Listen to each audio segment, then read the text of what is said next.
Mackenzie Johnston with Cattle News Central, bringing you your May 17th cattle industry headlines. Brought to you by American Beef Producer Magazine. They are doing their best to promote wholesome beef through their campaign, Real Beef Made from Plants. They are doing their part to remind the public that beef is already made from plants. It is not some fake product sitting in a grocery store packed with chemicals and an ingredients list a mile long.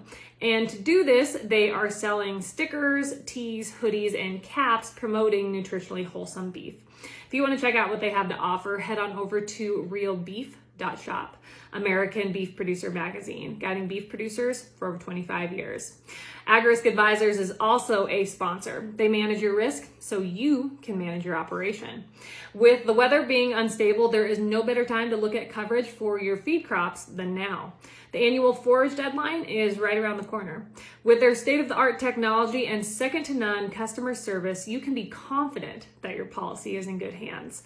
AgRisk Advisors, risks averted, legacies preserved. And finally, Circle 5 Cow School. If you're wanting to learn how to preg check your own cows or start AIing, Circle 5 Cow School is definitely the way to go.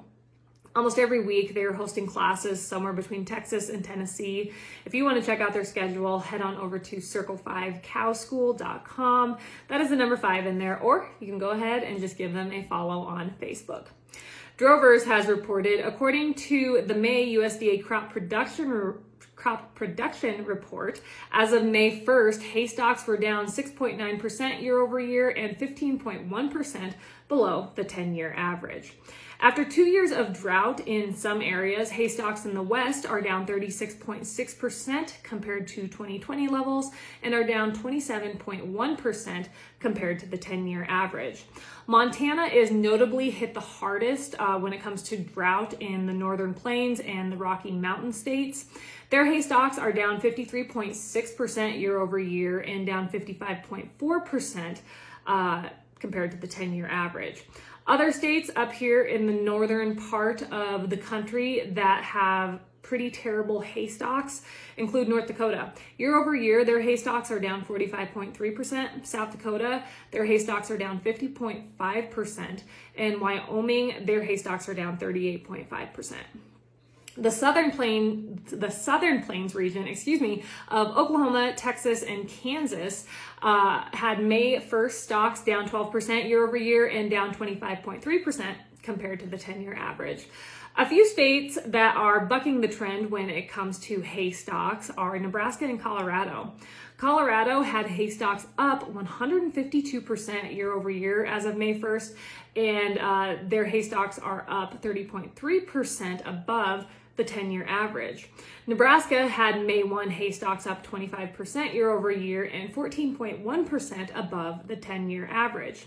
Even though we are starting to see some of these drought areas catch a rain here and there, drought continues to be widespread across the West. We all know that. More than 50% of the U.S. beef cow herd is directly impacted by this current drought, and across the country, more than 50% of pastures and range are in poor or very poor condition. DTN Progressive Farmer is also talking about the current drought. The U.S. has only seen this poor of pasture conditions twice in history, May of last year, May of 2021, and May of 2013. But keep in mind, both of these times in history didn't have such a high percentage of pastures in such bad condition so early in the year like we currently do.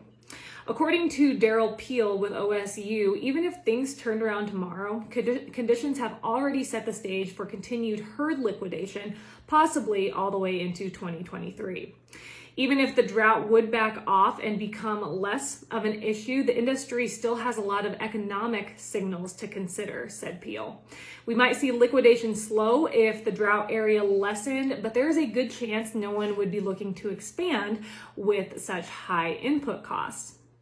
Going forward, Peel expects to see additional culling of herds and more replacement heifers show up in feedlots. This update is also sponsored by 4T Ag Insurance, your go-to contractor for ag insurance. The folks at 4T Ag are dedicated to providing you with insight, information, and alternative risk solutions that are custom fit to your business and personal needs. They offer both crop and drought insurance, and they offer LRPs on both fed and feeder cattle. If you'd like more information, head on over to their website, 4tag.net. That is the number 4, TAG.net. WAND News out of Central Illinois has reported that French-based Innova Feed will begin building a $250 million insect protein production facility in Decatur, Illinois, later this year. This project is scheduled to be completed in 2023 and will be one of the biggest economic development projects Decatur has seen in years. Once completed, the plant will be able to produce 60,000 tons of insect protein, making it the largest plant in the world. Insect protein is typically used to feed animals and fish. However, the company is working on developing products for people that have human nutrition ingredients. Innova Feed plans to be able to feed 10 million people worldwide by 2050. So that's what we're headed for, insect protein. Sounds great. Finally, Fox Business News had a headline yesterday that seems to be a reoccurring headline day in, day out. According to AAA, the average price of regular gasoline here in the United States set a new record on Tuesday when it climbed all the way to $4.53 a gallon.